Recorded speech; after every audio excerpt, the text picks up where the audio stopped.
And today we're going to talk about similes, metaphors, and idioms. Does anybody know what any of these are?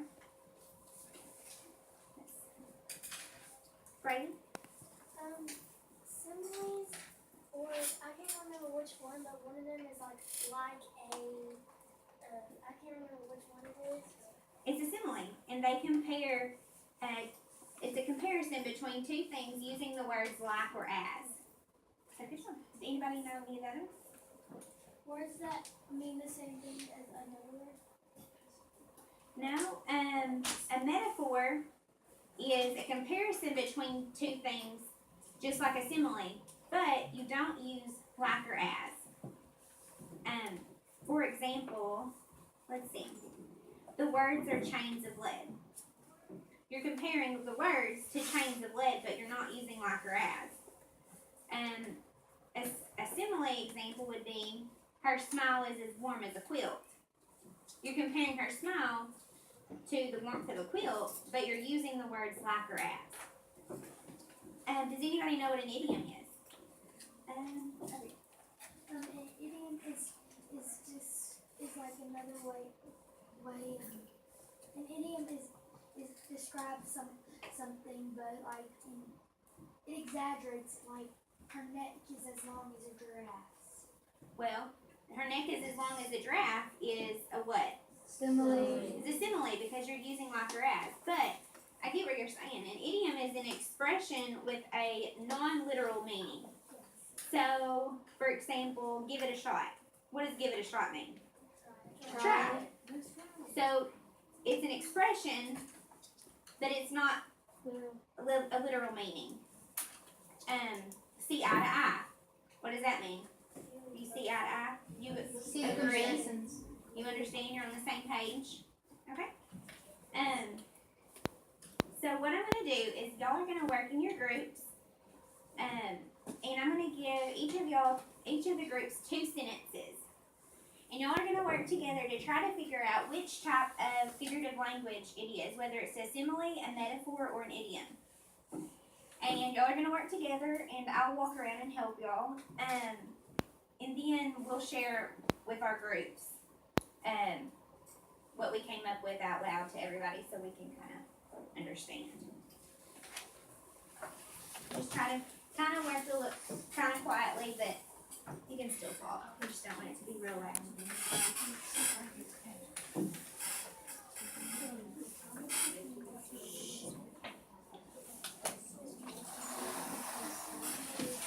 And if any of y'all have any questions, just raise your hand and I'll come over here and help.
Metaphor is the same thing as a simile, but it's not metaphor. Because it's It's a simile without one word. We said idiom, and idiom for the meanings here. Okay, so we're doing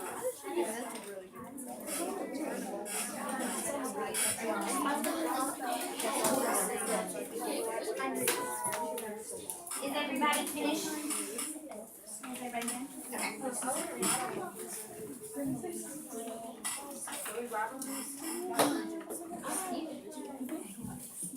Is everybody done? Yeah. Okay. Alright, so I'm gonna start and I'm going to go around to each table and have somebody read the sentence and then tell us, what it is. Let's start with table 1. Then I thought about Mr. Bernard and sword left on me. Before I could ask further about that, they heard about me and the hair rubbing on the back of my neck. He said it was an idiot. Why isn't it in here? Because it says that hair on the back of my neck grows, it just means that you're scared. Exactly. Good job. Alright, here, the next sentence. And also tell me the number of your card too. This is number 8. It says, I was taking tabs on you, making sure you were okay, but I wasn't faking being your friend we were at it briefly. We said it was an idiom because you're not like really keeping tabs on someone else. Yeah. And it's not used like that. Exactly. It's an idiom because keeping tabs on you is just an expression, right? Good job. Alright, table 3. Number 7 is whenever I was home, Smelly Gabe expected me to provide his gambling funds. He called that our guy secret. Meaning, if I told my mom, he would punch my lights out. And we figured out that punch my lights out is an idiom because it means knock them out, but it's not got a literal meaning. Right, it's just an expression. Okay, good job. This is number 12, and it says the detective listened to her tales with a wooden face. We said it was a metaphor because it's she has like steel things. Exactly. Her face is just He's comparing her face to wood, right? This is number 11. I wonder if Grover was still inside the farmhouse being chewed out by mosquitoes, and we decided it was an idiom. Why is it an idiom? Which part of it? The part that says getting chewed out by mosquitoes. Because that's just an expression, right? Good. On number 14, it says the promise between us was the delicate flower. We said it was a metaphor because it's comparing something else without using like grass. Right, it's comparing the promise to a delicate flower. Good. Alright, let's go. This one's number 4, and it says, then the weirdest thing happened. Her eyes began to glow like barbecue coals. And we said it was a simile because it says it's comparing her eyes like barbecue coals. Good job. This is number 3. I paced the room feeling like ants were crawling around in my shirt. And we said it was a simile because it's comparing filling and the ants crawling around in their shirts. Good job. Okay. Table 4. This is number 10. I was about to answer off the top of my head that not dying sounded like a pretty good deal, but the tone of Kyron's voice made me hesitate. And we said it was an idiom because they were comparing not dying to a pretty good idea and they used the word life. Okay. Let's read that one again. I was about to answer on the top of my head that not dying sounded like a pretty good deal. But the tone of Sharon's voice made me hesitate. Look at the first part of the sentence. I was about to answer on the top of my head. What does that sound like? Simile? No. It's an idiom. It's just an expression. It's not literal, right? It's not really about to answer on the top of her head. It just means, what does that mean? On the top of your head, what does that mean? It means like you know it. Yeah, you know it. You know it really quickly. Kind of like off the tip of your tongue. When you know something and it's right there, but you just can't, you know what I'm saying? So that's an idiom. Do you understand why? Because it's just an expression and it's not a literal meaning. This is number 15. The teacher planted the seeds of wisdom. So it's an idiom because it says the teacher is planting something called seeds of wisdom, which aren't a real thing. Okay. But it's also comparing the wisdom to seeds. Because the teacher planted the seeds of wisdom.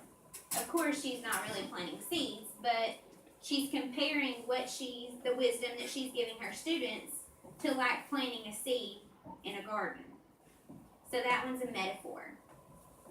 But I can definitely, that one's a tough one. We had problems with that one in our last class too. That one's tough. Okay? We have number 13. Okay. The children were roses grown in concrete gardens, beautiful and forlorn. We thought this was an idiom because it was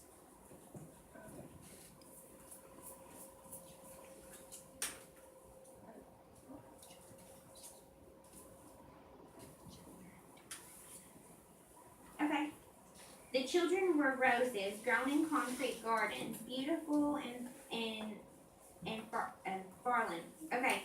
So children were roses. Were the children really roses? No, but they're comparing the children to roses. So what is that? You're comparing it and it's not using like or as. It's a metaphor. Good job. That one was a tough one too. Y'all did really well. So now I'm going to let y'all do a little activity on your own. Did anybody recognize any of those sentences? They're all in, some of them were in the lightning thief.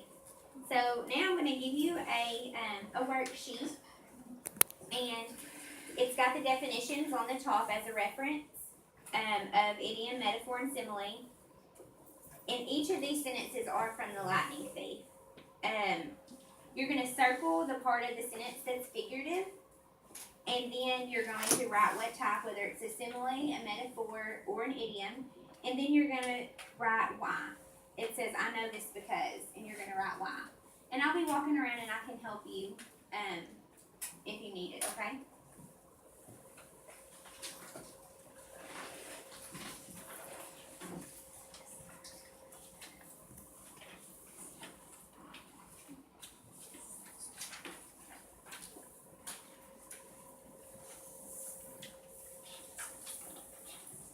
Does anybody have any questions before we start the worksheet? Does everybody understand the difference in all of them? Okay.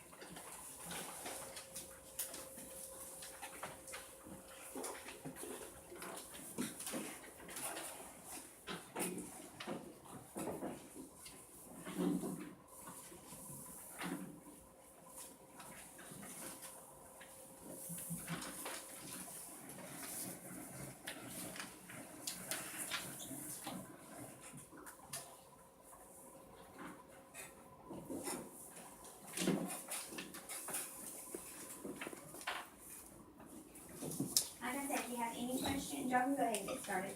If you have any questions, just let me know and I'll come around and help y'all think through it. Some of these are a little tricky.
gonna give y'all about 5 more minutes to finish up with them, and then we'll go over them. And let's look over this. Who wants to help with going over number 1? Let's do Ashlyn. Just read the sentence and then tell me what type of figurative language. Then through the gloom I saw in the color of water, a ghost in the dark, floating just above us. The type of figurative language is metaphor. And which part is the metaphor? Oh,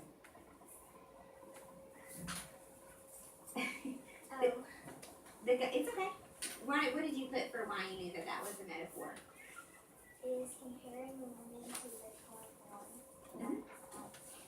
Okay. And it's also comparing it to a ghost in the current.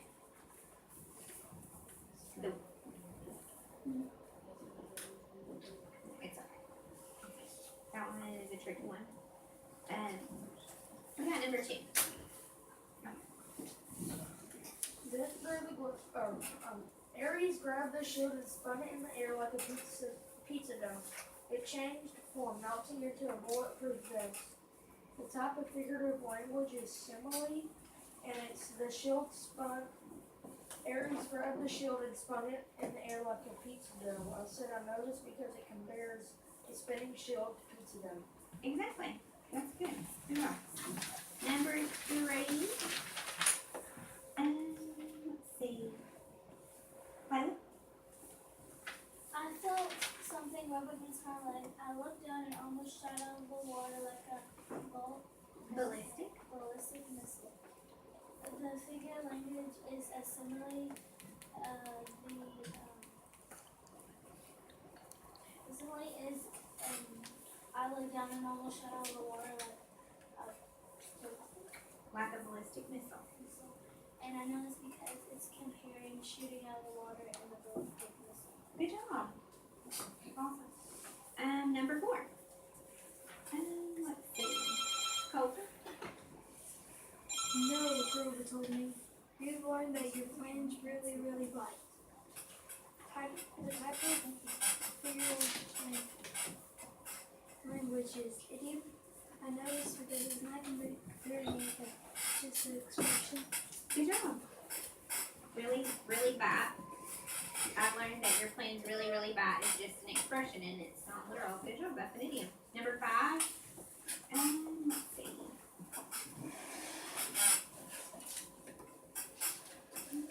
Gracie? A warm, moist wind blew like the breath of a swamp. Black trees. Grover told me they were poplars grew in clumps here and there. The figurative language is simile, and I know this because it's comparing the land to the breath of a swamp. Good job. Alright, last one. Number 6. Tristan. Grover was picking up speeds getting down the hill like a bobsled.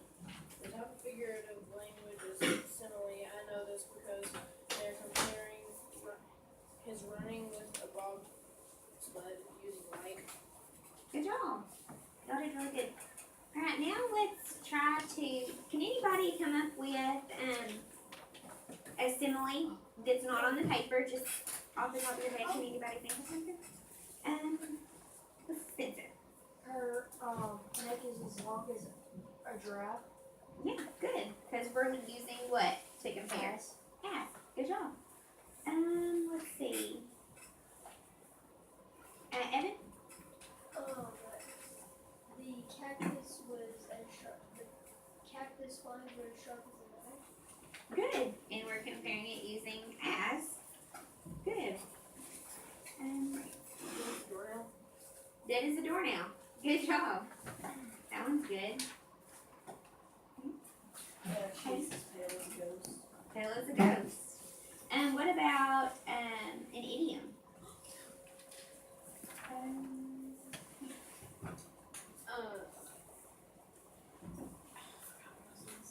Oh yeah, I got it. It's raining cats and dogs. Good. That's just an expression, and it's not literally raining cats and dogs, right? That would be weird. Maddie. Give me a hand. Give you a hand. That's perfect. That's a really good one. Let's see here. Isaac, Oh, my stomach is growling. stomach is growling. I don't know. I guess your stomach really can be growling, right? When it makes the funny noise. But it's not growling like a bear, I guess. Let's see. Something I haven't called on. Kate, It costs an arm and a leg. an arm and a leg. Perfect. Yeah, that's a good one. There's a bunch of them. Wow. Break a leg. Break a leg. We don't want anybody to really break a leg, do we? Let's see. Gracie? Eyes on me.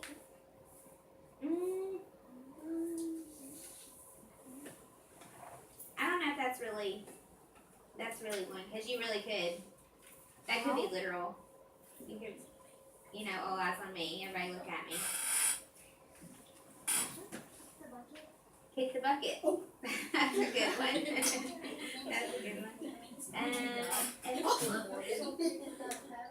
Do what? Up Salt Creek without a paddle. Up Salt Creek without a paddle. Okay. I don't know about that one. Okay. So whenever you're reading The Lightning Thief, y'all look for these figurative language in the book. There's a lot of it, especially similes and idioms. There's a lot in there. So whenever y'all are reading it and next week, y'all look for them. Okay. And use them in your own writing too. See, you've got about 6 minutes left. You'll just get out a library book and read. I'll go ahead and